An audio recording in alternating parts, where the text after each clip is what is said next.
Hello, I'm Jacob Kruger, and this is the Write Your Screenplay podcast. This week, we are going to be looking at Killers of the Flower Moon by Eric Roth and Martin Scorsese. We're going to be talking about the art of adaptation. How do you take a book or a true life story, or in this case, both, and adapt it into a feature film or a TV series? We're going to be talking about those really hard decisions we have to make. The decisions we have to make that's called your take on the movie. Because when you're adapting material, whether it's a dream, an idea, a poem, a song, a show, a board game, a haunted house, a piece of IP, a novel, a play, regardless of what you are adapting, it's not just a process of taking what is and translating it onto the screen. It's actually an art of saying, what pieces of this am I going to hold on to? What decisions am I going to make around it? You cannot adapt the whole thing. So you have to look at a part really closely. And that leads to thousands of decisions, which all taken together is called your take on the material. So let's say you're Martin Scorsese and you find a book like Killers of the Flower Moon by Jeff Gran, and you're like, I want to adapt this. Or let's say you are being called in for a meeting with a producer who wants you to adapt something for them. They're not just looking for you to go, oh, okay, this is the book and this is what we're going to make.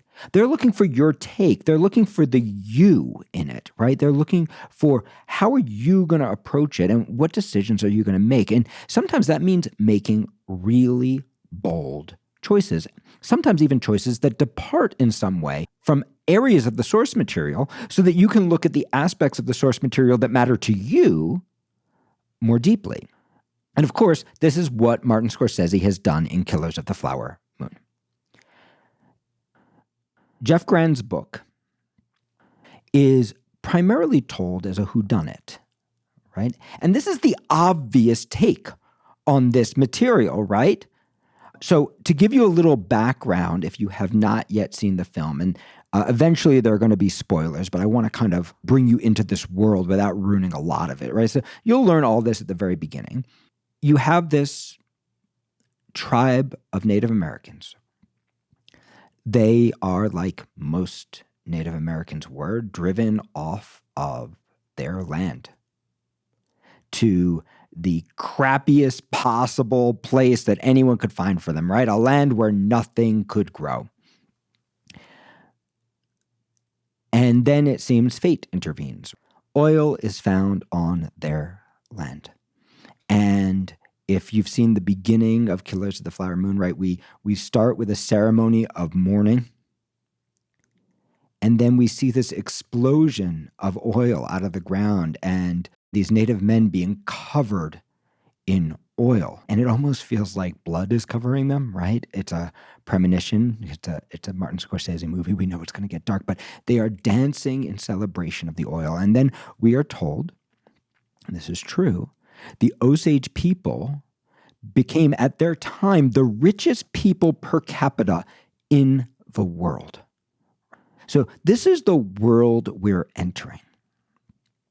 And what actually ends up happening? First, of course, the whites decide that many of these natives are incompetent to manage their own money, right? And put them into a system where they need a guardian, of course, usually a white man, to actually allocate their money, right? Putting them into a position where they are not in control of their own finances and where they can be further exploited because of that.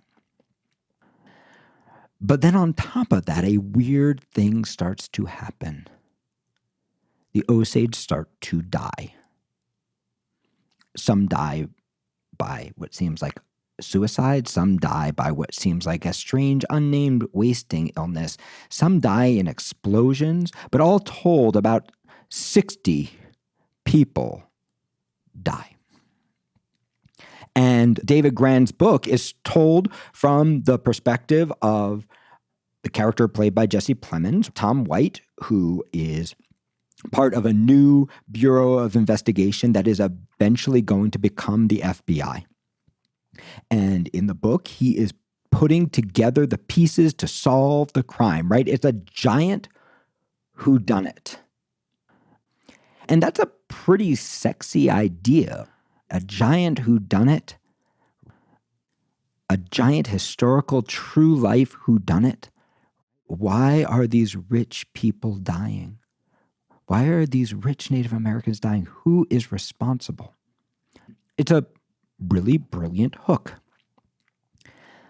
And actually, in early drafts of the movie, this was the hook that Martin Scorsese and Eric Roth and Leonardo DiCaprio were actually developing. In fact, originally, Leo was supposed to play Jesse Plemons' role. He was supposed to be the FBI agent putting together the pieces. And I think it's so interesting and so valuable to realize, like, even the greatest of the greatest of the greatest of the great still have to go through the same crazy development process that you do. It's not a linear street. It's a journey of discovery. So they think they're making one thing and they're doing what they think is a really clear take on this material, right? Which is, we're really going to focus on the whodunit, and that's sexy and it's a clear genre, right? And it's exciting. And we're going to tell this untold story of this horror. And then at some point, Martin Scorsese realizes, we're only telling the story of the white guys. We're not telling the story that needs to be told. And he changes his take on the material. He does a complete rewrite together with Eric Roth. They do a complete rewrite. They change Leo's role. Leonardo DiCaprio goes from playing the Jesse Plemons character, Tom White, to playing Ernest Burkhart, to playing a completely different role that we'll talk more about later. And Martin Scorsese decides to build the movie not around the whodunit, not around the obvious hook, not around the obvious take, but around a really messed up relationship. And now there are going to be some spoilers ahead. He decides to build it around a really messed up relationship between a man who claims to love his wife, who believes he loves his wife, who is responsible one by one of murdering every member of her family. And in the film, even for poisoning her. A man who can do all of these things and still say, I love my wife, and still believe I love my wife. That's what Martin Scorsese decides to develop it around. And of course, his wife is a native Osage woman, played by Lily Gladstone, Molly Burkhart. And she has been deemed, like many of the Osage, incompetent, right? She can't manage her own affairs. And she is in love with her husband. In fact, she even stands by him in the weight of all these accusations until he actually confesses to what he's done. And that's true. During his research, Scorsese interviewed one of the grandchildren. And this whole take comes out of a surprising revelation that happened when the grandchild said to Martin Scorsese, you need to understand, and I'm paraphrasing here, Ernest Burkhart loved my grandmother. Ernest loved Molly, and Molly loved Ernest. And that became the take. The take became, how can someone who believes they love somebody do such horrible things for greed and money? Right? And this is a familiar Martin Scorsese trope, right? This is a familiar Martin Scorsese question. Like, Martin Scorsese has spent a career forcing you to look at evil, right? Forcing you to look at the kind of evil that you don't want to believe exists, right? Forcing you to look at the kind of evil that you want to say, no, it's not like that, right? And that's what this movie is doing. This movie is saying, here, look at this. And in pursuit of that, Scorsese makes some really interesting choices. And Eric Roth makes some really interesting choices, right? The first is he plays his hand of the whodunit at the very beginning. We are watching these images of celebration, right? We're watching these images that look like stock footage from the time of these incredibly wealthy Osage people, and it feels like a celebration, right? It feels like those men dancing in the field being sprayed with oil. It's like, how is this possible? How did I not know about this? How did this heaven exist? And then, bang, we get these smash cuts to these dead Osage, right? To these bodies, right? And at first we don't necessarily know what's happening. But then we actually see a woman killed by a white man, and then the gun put in her own hand, and we're told death by suicide. So we get never investigated, death by suicide. And suddenly we realize, oh, white men are killing these people, right? The hand is played right at the beginning. And the story continues. Leonardo DiCaprio's character, Ernest Burkhart, shows up in town. He's back from the war. He meets William Hale, the Robert De Niro character, the king. And he's asked a couple questions. Do you like women? Do you like Osage women? Why don't you take a job driving? And then, completely spelling it all out, he meets Molly driving her, and bang, we're told exactly what's going to happen. Hey, why don't you marry her so that the money starts to flow in the right direction? And suddenly we know. Oh, William Hale is some kind of mastermind who's marrying off Osage women and white men, who's positioned himself as a guardian, as a caretaker, as a supporter of the Osage, as a part of their community, but who is secretly undermining them because he wants the head rights, he wants the money, right? And the money cannot be passed except through inheritance.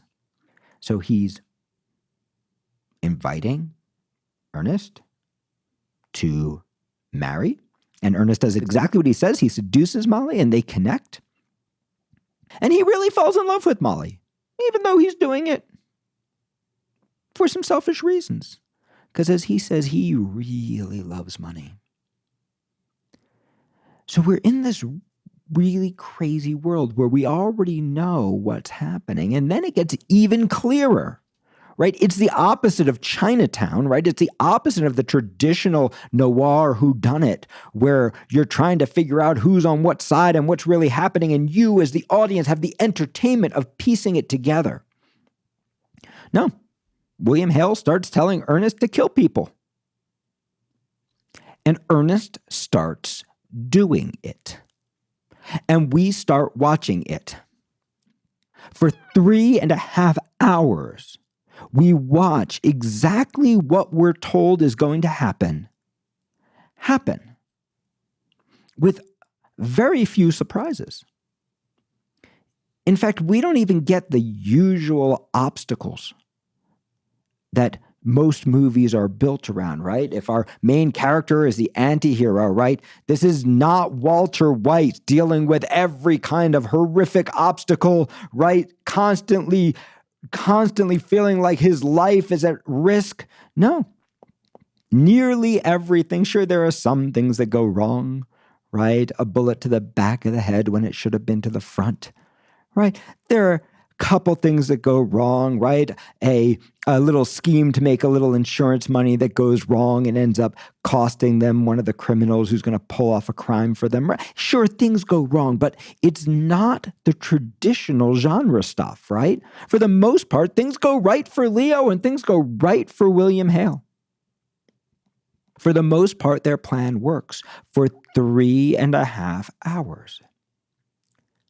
And while visually stunning, you can see that Martin Scorsese is actually sacrificing, and Eric Roth is actually sacrificing some of the traditional drama and excitement in order to focus your eye on one really specific thing. This is what's so important about your take. When you know what you're building, you're going to have to make hard choices in order to build it. You're going to have to make choices that some people question. You're going to have to make choices that some people disagree with. You're going to have to make choices that sometimes depart from the traditional rules of how to make a movie, right? Every tool that you have as a screenwriter is only valuable in relation to what you are building, right? This is not a formula. And I'm sure any coverage reader would likely say, reading the script, hey, why not make this a whodunit? That would be so much more entertaining for the audience, right? And someone who's read the book, of course, would say, hey, why not make it more like a book? That worked, and it was a really wonderful whodunit. But that's not what Martin Scorsese is interested in. Martin Scorsese is interested in the love story. Martin Scorsese is interested in taking the audience and stripping away all the entertainment value, all the secondary structure of you going, maybe it was him, and forcing you instead to stare evil in the face. Murder after murder after murder. Martin Scorsese and Eric Roth are interested in pushing the relationship, building the love story, building those moments of actual connection and tenderness and love so that you can see what it is, right? Allowing you to fall in love with Molly the way Ernest has, and probably even more. So you can stare evil at the face and go, but he couldn't. But how could he? But really? But even that, and for what? For money? To please your uncle? In a way, the movie's built a little bit more like Fargo than like Chinatown. It is built to make you stare this evil in the face. And even the length, the slowness, even the predictability of it heightens that hook. Because every time Ernest kills somebody else, or hires somebody else to kill somebody else, to be more accurate, you think, oh my God, oh my God, oh my God, oh my God. And by structuring the movie this way, Martin Scorsese and Eric Roth force you to look at the enormity of the betrayal of the Osage people and of the Native Americans in this country in general. He forces you to stare that evil, that betrayal in the face. He uses this little piece to tell the story of the whole, right? This little piece of a people, some who trusted, some who distrusted, but all who found themselves without a choice, who are betrayed and then betrayed and then betrayed and then betrayed and then betrayed again. Through all of this, they build the through line of the relationship. And one of the ways that they do this so effectively is through a piece of fiction. In the book, as far as we know, maybe there's some research they have that I'm not aware of, but in the book, as far as we know, it is not Ernest who is poisoning his wife. In the book, it is the doctors who are poisoning Molly for her insulin medicine. So if you haven't seen the movie, Molly, like many of the Osage, is diabetic because of the sugar that's come in from the new culture. Insulin is still very rare, and William Hale, playing the role of the savior, has come in to say, hey, I'm going to help you. I've got you this thing that nobody else can give you, that nobody else is going to save your life. And Molly already doesn't trust William. She doesn't trust the doctors. But she trusts her husband. And he loves her. And he is desperate to save her life, begging her to take the insulin. And she does. And he is the one who injects her, until there's a moment where William Hale says, now you're going to add this a little bit. He doesn't tell him what it is. And this grows structurally out of another fictional addition. In the real story, the Bureau of Investigation gets involved without Molly ever going to Washington, although the Osage did reach out to Washington for help. Molly was not a part of that. Part of this is just good screenwriting. You have a challenge. You have a Native American lead who you have much less history about that you have to build around. And she's primarily victimized. She primarily does not have control over her own life. And you need to feel like she is moving her own story forward, right? You need to turn her into an active character. And one of the ways you can do that, and I want to be clear, whenever you're telling a historical piece or a true piece, you have to be able to look yourself in the eye and go, I believe in what I'm writing. But sometimes it's our job to use fiction to tell the truth. In this case, Molly has an internal desire to save her family, to save her people. And that gets externalized into an external action that's rooted in the real action, but is actual fiction, where she, even on her deathbed, goes to Washington to beg for help. And that turns into the catalyst that brings Jesse Plemons' character and the Bureau of Investigation to solve these murders, right? It's fiction, but it's an externalization of a true feeling used to take an internal problem and turn it into an external one. It's also used structurally to put pressure on William Hale and to put pressure on Ernest. It's used to help force another fiction, which is also an externalization of the truth.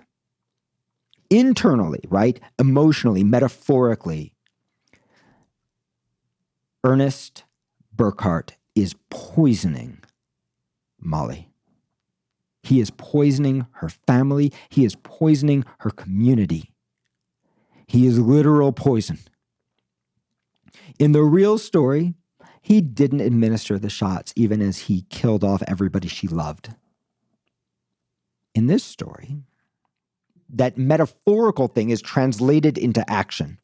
And it's done again so that we can see the enormity of the betrayal. So William Hale gives Ernest a little bit of poison through the doctors. We don't know it's poison. He doesn't know it's poison. He just knows it's a vial. And Ernest is told, just mix a little bit of this in with her insulin. Make sure you get the proportions right. It'll calm her down. There's a very interesting choice made with Ernest's character.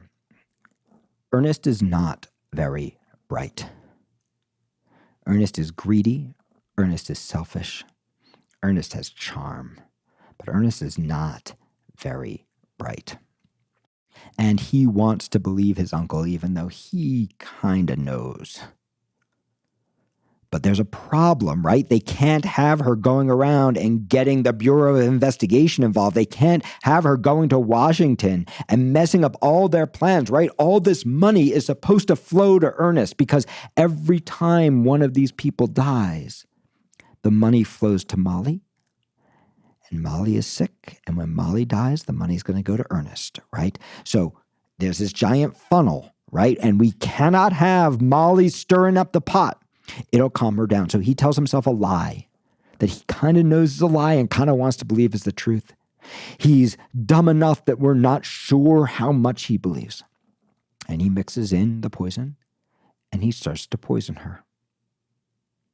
And she starts to get sicker and sicker and sicker and sicker. And she is trusting him, and he is poisoning her. And this is, of course, just another extension of that metaphor. You're going to look evil in the face. You're going to look at this man who believes he loves this woman, and you're going to watch him poison her. And just in case that doesn't do it, here's another fictionalized scene to push you even further towards the take. Here's another fictionalized scene. Ernest starts to suspect that she's dying because of him. And he mixes the poison, he mixes half of the container into his own whiskey and drinks it. And he is so sick. And he is lying sick, slumped in this chair. And he is still sick. And we think for a moment, now he's going to stop. Now he knows what it feels like. Now he knows without a doubt. Now even the lie he's telling himself that he's always suspected was a lie. Now even that lie is busted. And then we watch him, still in that state of being sick, inject her once again with the poison. Martin Scorsese and Eric Roth are forcing you to look evil in the eye. They are not staying 100% true to the literal facts of the case.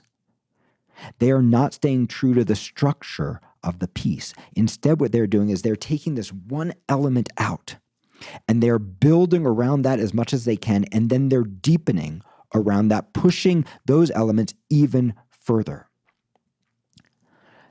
Now, is this the right way to tell a story? That's a question that none of us can answer. Whenever you are adapting, there are always going to be internal truths that you need to externalize, because so much of what happens in real life happens in our heads. And also because so much of what happens in real life happens over so much time that we need to create fictional scenes in order for the truth to become clear. So when you have a take on a piece, you also have to think about, what am I saying and what do I believe?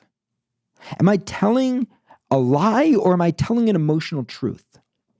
Your storytelling is going to become the history that people believe. When people think about what happened to the Osage, they are not going to be thinking about all the articles that were written. They're probably not even going to be thinking about David Grann's book. They're going to be thinking about Killers of the Flower Moon. So you have to think about that when you're writing your script. Are the fictional choices you're making delivering something so valuable that tells the story in a more true way, or are they just fiction? And if they are just fiction, you have to really ask yourself, am I going to be able to look at myself in the mirror? But if they're allowing yourself to tell the truth in a truer way, then they just might be serving you. In this case, Martin Scorsese and Eric Roth keep going. There is a huge explosion. 2 people are killed, this time a white man and his native wife, right? They're both killed in this huge explosion.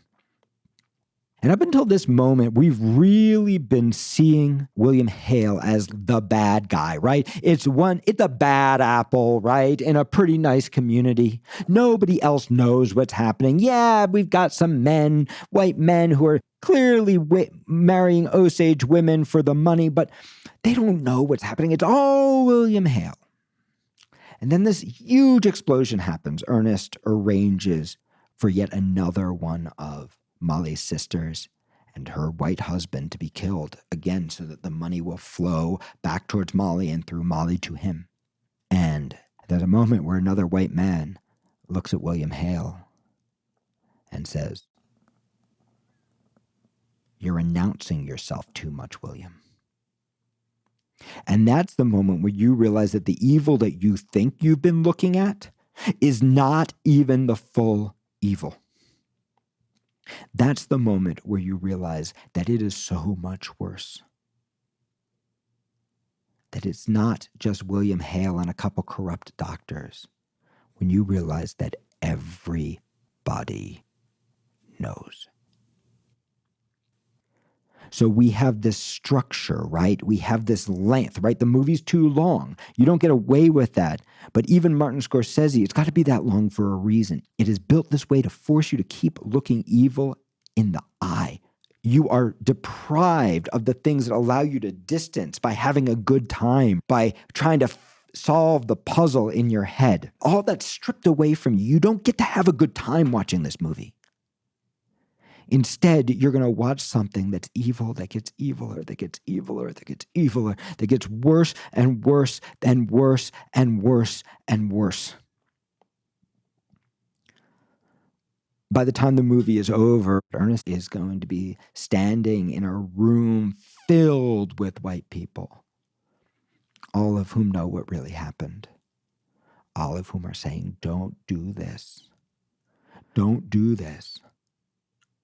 Don't send your poor uncle to prison for the rest of his life. He can protect you.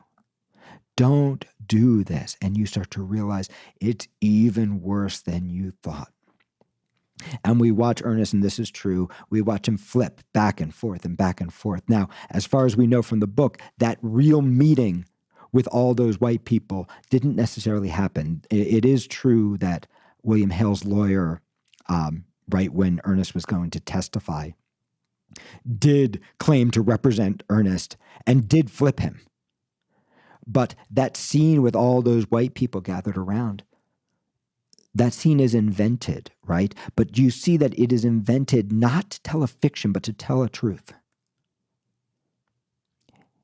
A truth that is in the book, which is that this was not just one bad guy, one bad apple.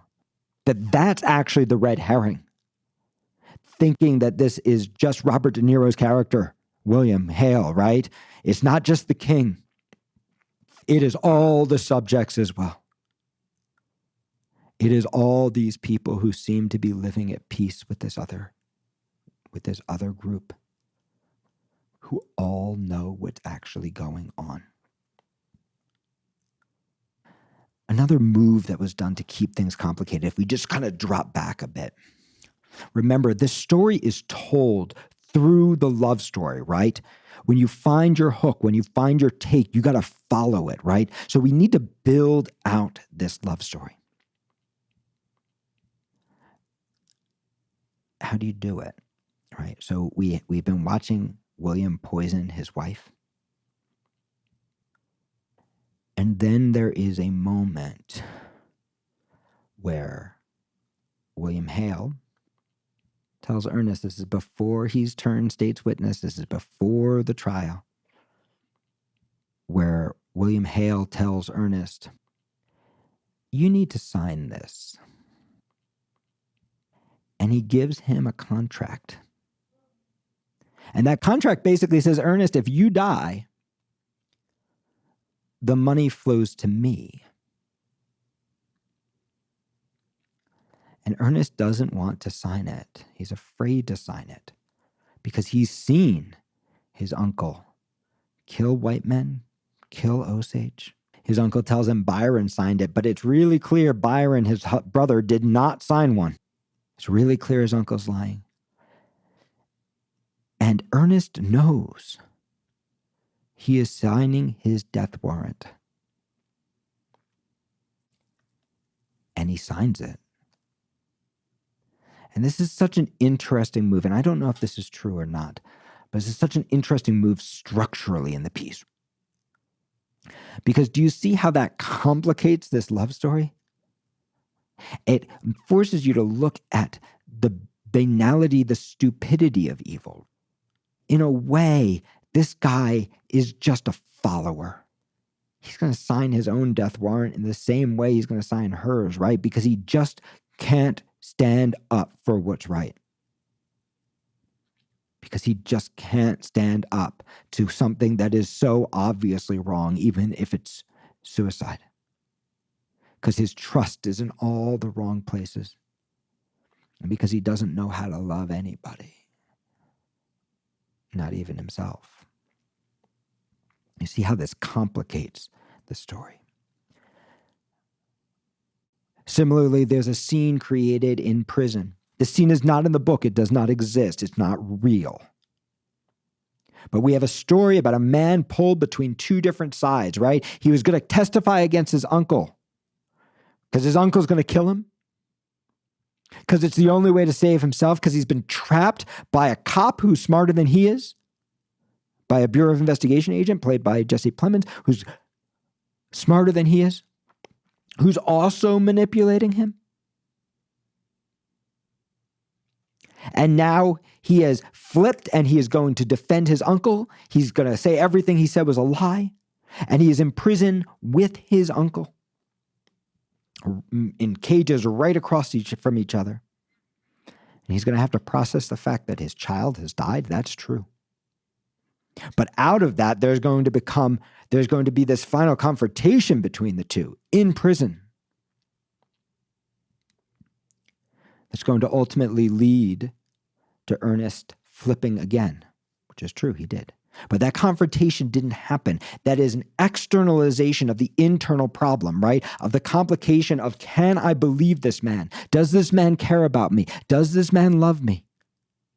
Of, I am being manipulated by both sides, which, by the way, he is. Williams told him, and keeps telling him, you can't trust the Bureau guys. They are going to throw you in jail, just like they did to me. You can't trust them. They're manipulating you. And guess what? He's right. Actually, even after Ernest flips, they are going to put him in jail. Everybody is manipulating him because he does not have the ability to do what is right. Right? He does not have the backbone to do what is right. And everything culminates. Molly has still stood by him through all of this until in court he confesses to murdering everybody she's ever loved. And another fictional scene is constructed, right, that grows out of all of this fiction around the poisoning. The poisoning's real. And probably even Ernest knowing about it might be real. But they're taking the knowing or the suspecting or the wondering and they're turning it into action. And this actually ends up being the culminating scene between the two of them,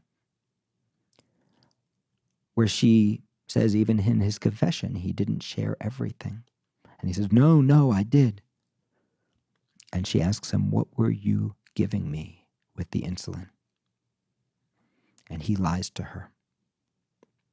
And that's the moment that she decides to divorce him, right? And the divorce is true. She did divorce him. She stood with him through all of this until he confessed. And then she did divorce him, married another man, just like the movie tells you. All that is true. But do you see how the internal relationships, right? His love, is it love? Is it just manipulation? Is it something complicated in between? For Molly, his love? Is it fear? Is it just an inability to stand up for himself? With William, how all these things are dramatized, right? By externalizing the internal feelings, by creating fictions around the truth, by creating fictions that are intended to amplify the truth. With your own writing, once again, I can't tell you what is true and what is not true. But I can tell you, if you write something that's not true for you, you will regret it. Because someday it's going to be on a screen. And it's going to be the story.